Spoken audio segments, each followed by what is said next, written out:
కేంద్ర ప్రభుత్వం పేదల సంక్షేమానికి పెద్దపీట వేస్తూ గృహ నిర్మాణ రంగంలో విప్లవాత్మక మార్పులు తీసుకొస్తోందని ఎంపీ లావు శ్రీకృష్ణదేవరాయలు, ఎమ్మెల్యే చదలవాడ అరవింద్ బాబు తెలిపారు. పల్నాడు జిల్లా నరసరావుపేటలో కేంద్ర ప్రభుత్వ ఆధ్వర్యంలో నిర్మించిన టిడ్కో గృహాల తాళాలను లబ్ధిదారులకు అందజేశారు. పేదవారి సొంతింటి కలను సాకారం చేసే దిశగా కూటమి ప్రభుత్వం కృషి చేస్తుందని చెప్పారు. ప్రభుత్వం కోట్లు వెచ్చించి నిర్మించిన గృహాలను లబ్ధిదారులు సద్వినియోగం చేసుకోవాలని వారు కోరారు. అంటే మనందరికీ కూడా రైతు వారీగా అన్ని కుటుంబాలు అక్కడి నుంచి వచ్చిన వారే, తండ్రులు లేకపోతే తాతలు అక్కడి నుంచి వచ్చిన వారే ఉంటారు. సంక్రాంతి అంటే ఒక పండుగ.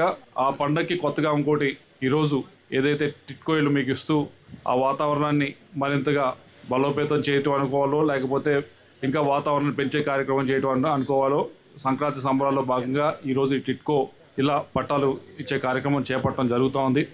దాదాపు 52 మందికి ఇల్లు ఇవ్వడం జరుగుతూ ఉంది. మరో 10 మందికి లోన్స్ కూడా శాంక్షన్ చేయడం జరుగుతూ ఉంది. ఏదైతే ఈరోజు ఈ బిల్డింగ్స్ అనేది మీరు చూస్తూ ఉన్నారో, దీనికి ప్రభుత్వాలు వస్తాయి, మారుతాయి, ఉంటాయి. కానీ ఒక కార్యక్రమం ఒక ప్రభుత్వం చేపట్టిన తర్వాత దాన్ని ఈరోజు చేశారు, ఇక్కడ కట్టారు ఒక బిల్డింగ్ అంటే అది దాంట్లో దాదాపు. Please subscribe to YK TV Network. Please subscribe to YK TV. Please watch YK News. Don't forget to subscribe YK News channel.